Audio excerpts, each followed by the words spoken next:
They want it both ways.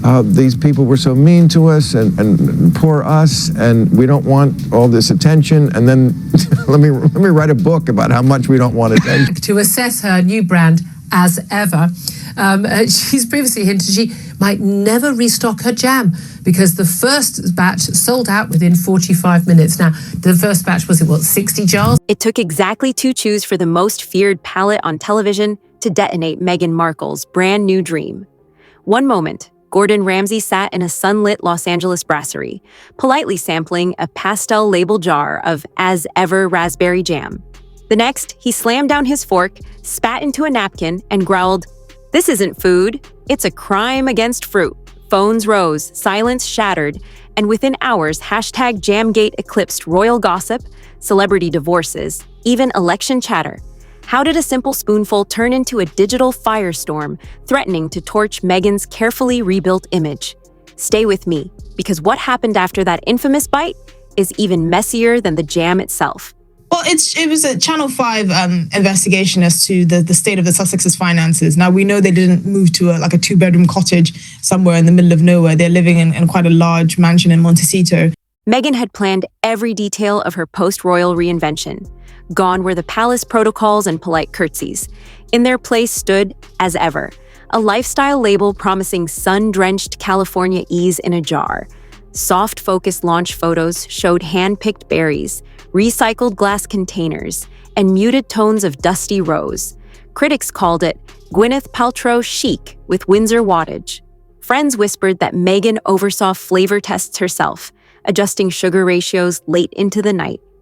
When the first batch dropped online on April 2nd, it sold out in under 30 minutes. A small run, yes, but the headlines read, "Meghan's jam sells like royal hotcakes." And one of the things that Prince Harry made very public when he left the royal family, one of the things that he was quite disgruntled about was the fact that his father basically cut him off financially. So really they were in a state where they had to make a lot of money. For Meghan, jam wasn't just fruit, it was symbolism.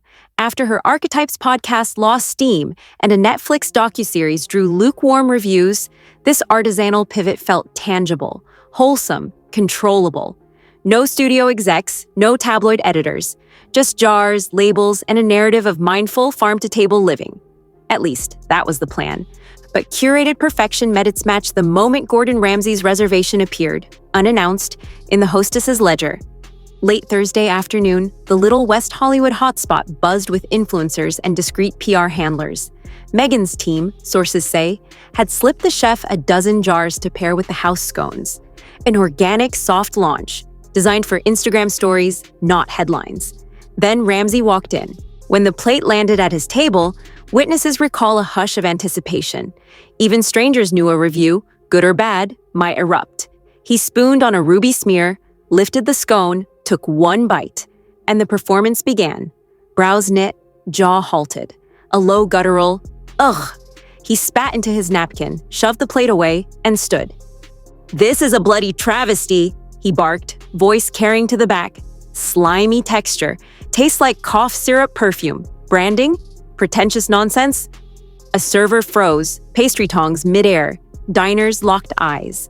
He blundered in a video and said, the Netflix deal was an idea that was pitched to him, and he had to basically pay for his family's security, which I'm sure if you're giving the Sussexes $100 million. Then cameras flicked on.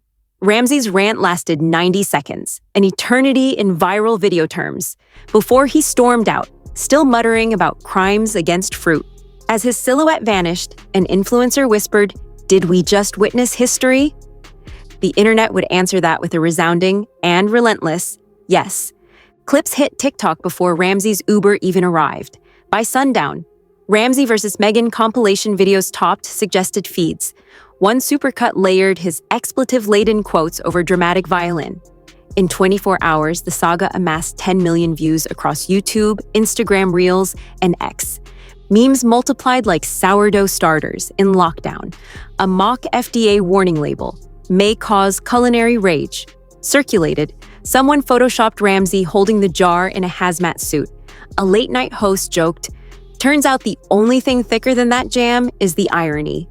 Yet the avalanche wasn't powered by humor alone. It was accelerated by history. A dollar deal, you're not happy to hear that the people already took it just so they could pay for lifelong security. But they were in a state where they had to make money, and they had to make money fast. It also explored the state of their finances. Skeptics remembered Meghan's past ventures, an Oprah tell-all, a pricey Spotify deal, and framed the jam as another cash grab masquerading as empowerment. Others defended her, arguing that one angry chef shouldn't dictate taste buds worldwide. But whichever side commenters chose, they clicked, shared, and kept the algorithm humming. Still, internet noise is one thing. Industry fallout is another, and that came fast. Enter Donna Collins, MasterChef alum, and self-proclaimed jam guru. In a Page 6 interview, she scoffed, "There's no excuse for a runny fruit spread. That's what you call jam that failed to set." Food bloggers posted microscopic photos of the jar's ingredient list, circling citric acid and commercial pectin, like prosecutors highlighting evidence. One critic compared the mouthfeel to melted lipstick stirred with potpourri. Another quipped, "If this costs $14, ketchup deserves a Michelin star."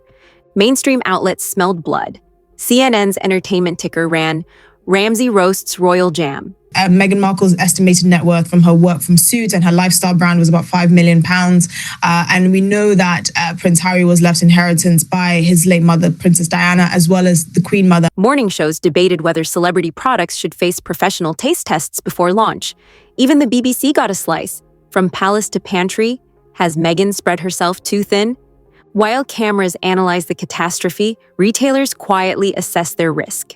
Behind the scenes, boutique grocers who'd signed on for the summer rollout panicked. One Beverly Hills store yanked sample jars overnight, emailing pre-order customers. Product unavailable due to quality concerns. Full refund attached. Another wiped display shelves and replaced them with locally made marmalade, leaving only a handwritten sign, "Coming soon." Meanwhile, Meghan's comms team went code red. Leaked Zoom transcripts, yes, even those leaked, revealed frantic brainstorming. Blame refrigeration lapses, claim a bad batch, accuse Ramsay of chef snob bias. An ex-staffer told the Daily Mail they considered everything short of time travel, but no mitigation stuck. The purchase button on ever.com flipped to sold out. Investors scheduled re-evaluation meetings. A rumored Bloomingdale's pop-up faded to silence. Meghan, sources say, wanted to address the storm head-on with a video apology tasting a new recipe on camera. Advisors vetoed it. One wrong facial twitch and round 2 memes would follow. The Duchess, a master of narrative control, suddenly had none. And the wider culinary community? They saw an opportunity to preach authenticity. Chefs who rarely agree on salt ratios united in schadenfreude. At a Napa fundraiser, Thomas Keller reportedly deadpanned, "I'd sooner spread mustard on a croissant." Alice Waters, queen of seasonal purity, sighed, "Craft can't be photoshopped." Industry forums buzzed about influencer food, pretty on Instagram, hollow on the palate. Veteran pâtissier Dominique Ansel wrote an op-ed warning young cooks not to skip the 10,000-hour rule because you have a blue check mark. Estimates around sort of between 20 and 30 million pounds. But we know that they have quite an expensive mortgage on their house. Their security is quite a hefty sum as well. Annually, we know that Prince Harry doesn't really go to many places without a 4-car convoy. The message was clear. Culinary credibility is earned, not branded. Ironically, Ramsay's tirade, though savage, resonated with diners tired of veneers. He became an accidental whistleblower, calling out what many suspected. Some celebrity products bank on optics, not substance, which led pundits to revisit Meghan's larger track record. Archetypes launched with Oprah fanfare, then fizzled after 1 season. A Netflix docuseries snagged big viewership at release, but scored lukewarm reviews. Now the jam flops seem like déjà vu. Commentators stitched a narrative. Markle excels at opening doors. She struggles to keep the room engaged. Online sentiment trackers showed a sharp dip in trust keywords around her name. Brand specialists warned that consumers forgive mistakes faster than perceived inauthenticity. When headlines screamed, "Pretend pantry princess," perception hardened. Inside Team Sussex, debate raged, double down with transparent reformulation, pivot to another product, tea blends were nearly ready, or quietly shelve as ever and regroup. Each option carried risk, expense, and, above all, optics. And optics in 2025 are everything. Meghan's jars lingered in limbo, neither recalled nor relaunched. Retail partners awaited quality assurances, investors scanned TikTok sentiment graphs like stock tickers, and somewhere in Montecito, advisors drafted yet another reinvention roadmap. Can Meghan pivot from this sticky saga? History offers both warnings and blueprints. Jessica Alba's Honest Company stumbled on product recalls before rebounding to a billion-dollar IPO. Kylie Jenner's first lipstick line shipped wonky brushes, yet eventually dominated beauty. The difference? Both owned the mistake, fixed it fast, and let the product outshine the personality. Whether Meghan will swallow such humble pie or keep battling narratives with polished PR remains the million-dollar question. So I'll leave you with this. Is the jam fiasco a fatal flaw in her brand journey, or just a necessary stumble on the road to genuine craftsmanship?